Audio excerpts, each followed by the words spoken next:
Erica Dalton thought she knew everything about her husband. Marcus, a successful businessman, a loving father, the kind of man everyone admired. But the moment she found a stranger's wallet in a grocery store parking lot, her perfect life began to unravel.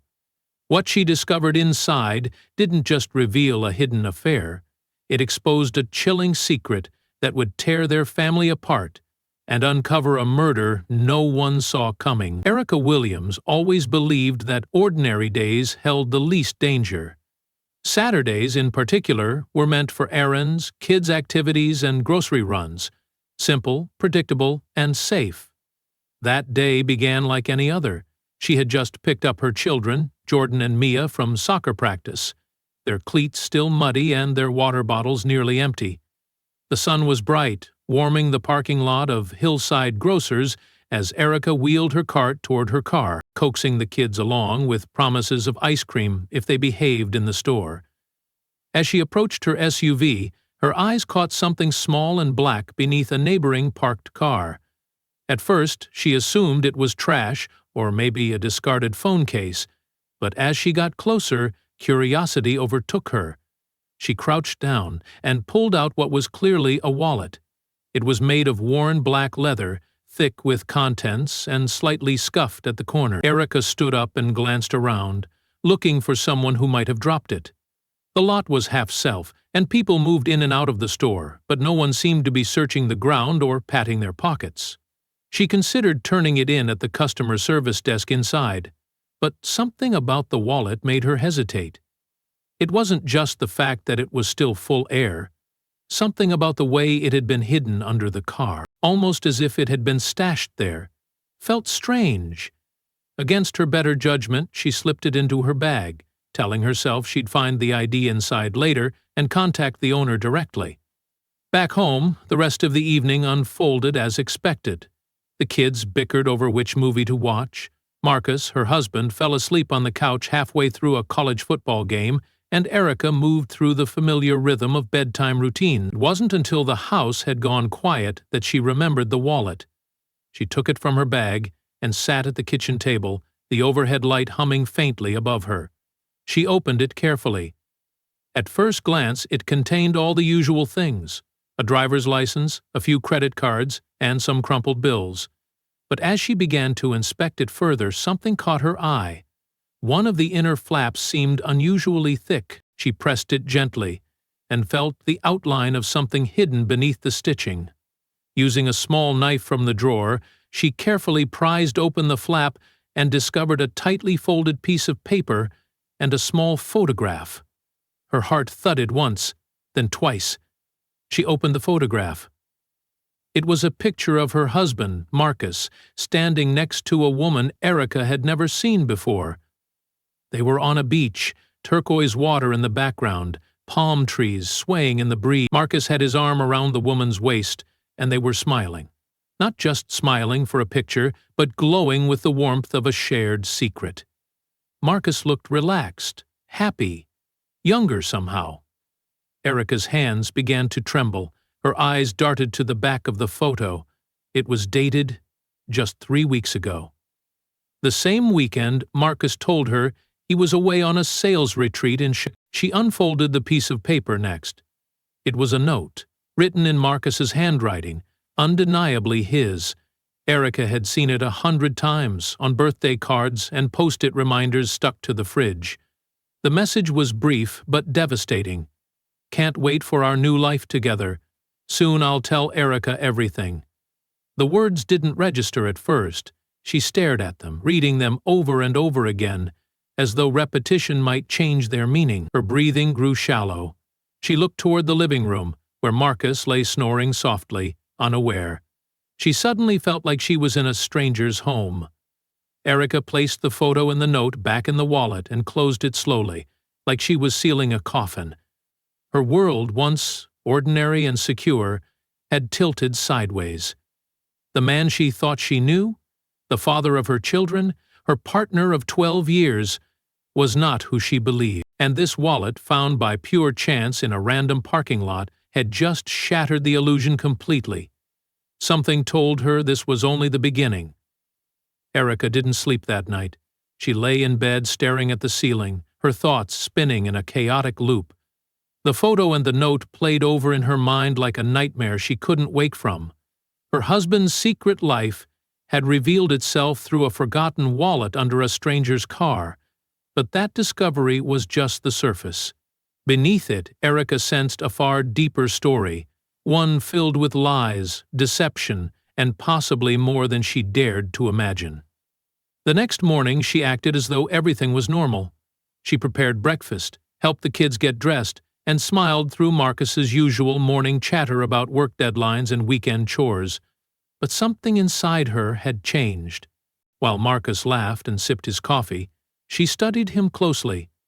Every gesture felt rehearsed, every word felt calculated. She wondered how many times he had looked her in the eyes and lied without flinching. Later that day, once Marcus left the house under the pretense of meeting a client, Erica opened his laptop.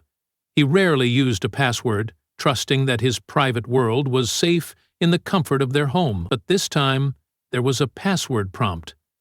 That alone was enough to send a chill through her. She tried their kids' names, her birthday, even his favorite sports team. Nothing worked.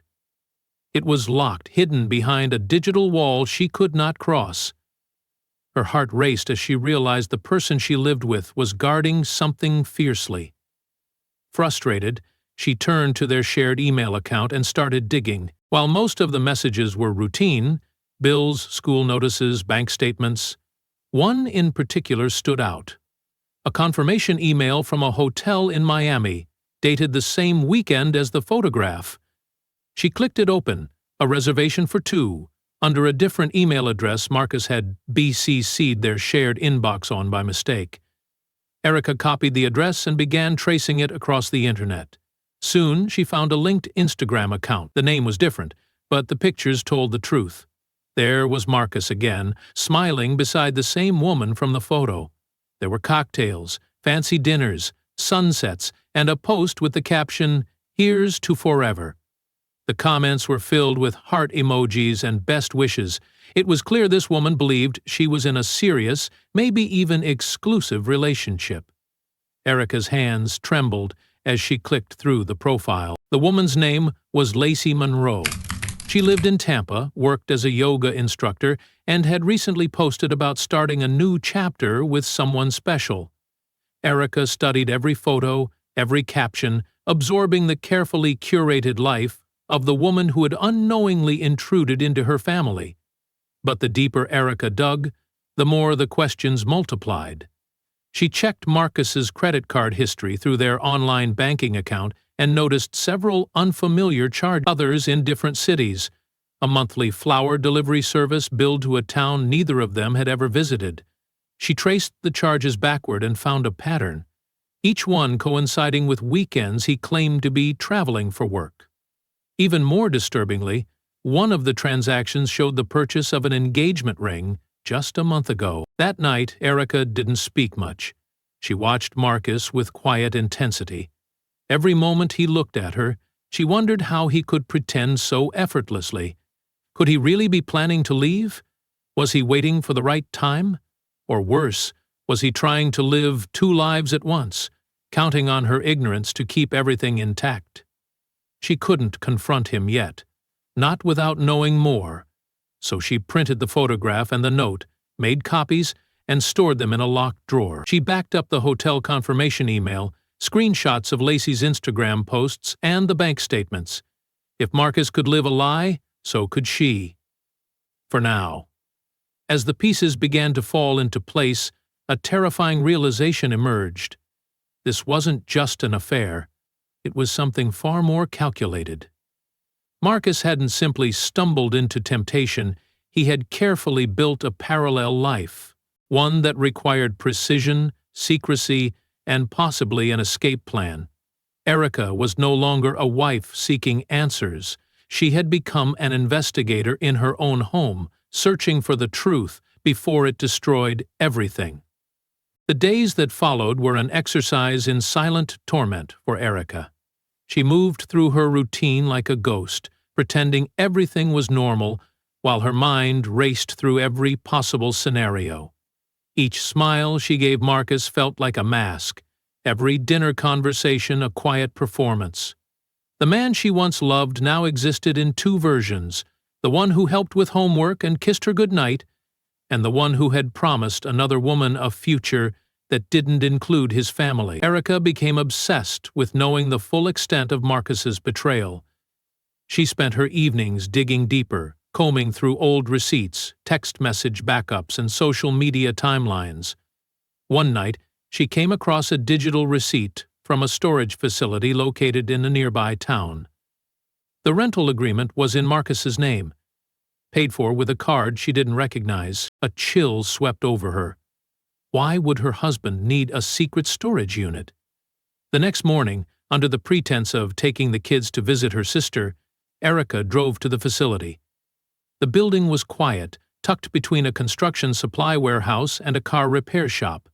She parked a few blocks away and waited, watching the entrance from a distance. After confirming that no one seemed to be watching, she walked up to the front desk. She had memorized Marcus's ID and customer number from the digital receipt. Her heart pounded as she spoke to the clerk, claiming she was picking something up on her husband's behalf. To her surprise, the attendant simply handed her a key card and pointed to Unit 17. Erica hesitated outside the storage room door, the silence heavy around her. When she finally swiped the card and opened it, her breath caught. Inside was a carefully arranged collection of items that made her stomach turn. There were suitcases, 2 of them, already packed with men's clothing, toiletries, and even a passport.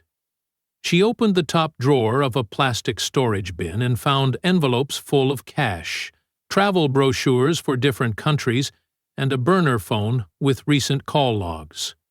It was clear now, Marcus wasn't just having an affair. He was planning an escape, a life beyond her, beyond their children. The evidence stared back at her in cold silence, a calculated betrayal planned over months. She picked up the burner phone and scrolled through the texts. The most recent ones were from Lacey. "Still waiting on the big talk with your wife. Everything's ready here. I'm nervous but excited. I told my landlord I'd be out by the end of the month." The messages painted a clear picture. Marcus had promised her a future and was planning to disappear without warning. Erica's knees weakened as the weight of it all crushed down on her. Not only had her husband lied, cheated, and deceived her, he had intended to abandon their family entirely. Her thoughts immediately went to the children. What kind of father could walk away without a word? She took photos of everything, the passports, the packed bags, the phone, the cash. She returned the burner phone to its place, locked the unit, and left the facility. Her hands trembled as she gripped the steering wheel, but her mind had never been more focused. She now had undeniable proof that Marcus was preparing to leave. The lies were no longer just emotional, they were strategic. That night, as Marcus casually mentioned a conference he'd be attending the following weekend, Erica sat in silence, pretending to listen, nodding at the right times. In her mind, the pieces were falling together too perfectly. The trip he was referencing wasn't work. It was the beginning of his escape. She had a matter of days before he vanished. She had no intention of confronting him directly, not yet. If she showed her cards too soon, he might disappear faster. But something even more sinister began to claw at the edges of her thoughts. If Marcus was capable of abandoning them without warning, what else was he capable of? What would he do if he found out she knew? Erica realized she was no longer just gathering evidence. She was racing against time to protect herself and her children from a man she no longer recognized. Erica couldn't stop watching the clock. Every minute that passed felt like a countdown to something inevitable. The air in the house felt heavier, the walls closing in tighter. Marcus's behavior remained calm, even affectionate, making it all the more disturbing. He was still kissing the kids goodnight, still folding laundry, still acting like the dependable husband everyone believed him to be. But now Erica knew the truth. She knew the bags were packed. She knew the fake passport existed, she knew the burner phone was still receiving messages from the other woman, and she knew Marcus wasn't just preparing to leave. He was preparing to disappear. She had collected enough evidence to ruin him. Every screenshot, every photo from the storage unit, every document had been backed up and stored on a separate flash drive she kept hidden in the lining of her purse. She even sent copies to a friend who worked in law, just in case something happened to her. Her instincts were sharpening with each passing day. Something wasn't right.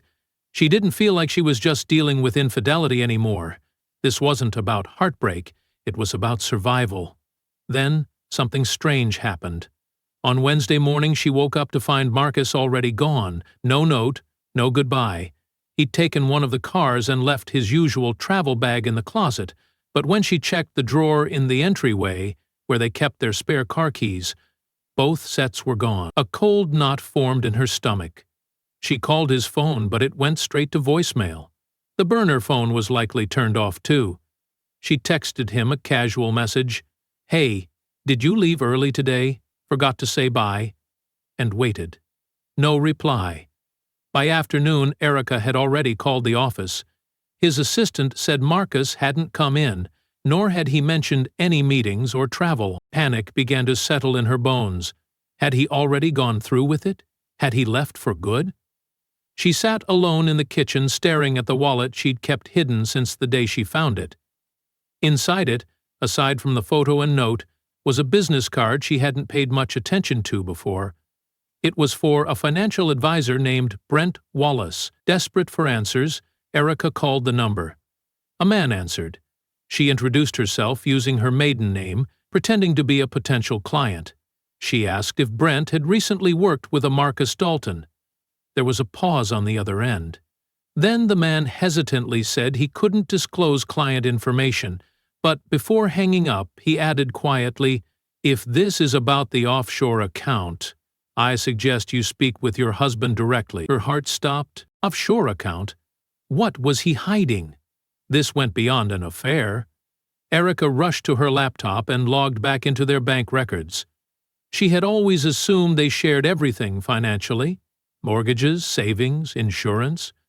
But now she realized there were dozens of small recurring withdrawals under vague business descriptions she hadn't noticed before.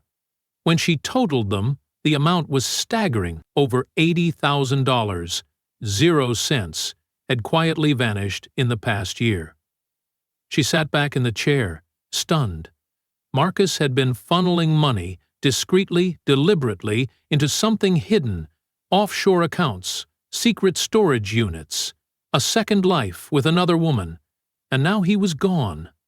But late that evening, as she sat in the living room with the TV on for background noise, the front door clicked. Marcus walked in, holding takeout, smiling like nothing had changed. Erica's breath caught in her throat. He looked relaxed, happy even. He kissed her cheek and joked about traffic.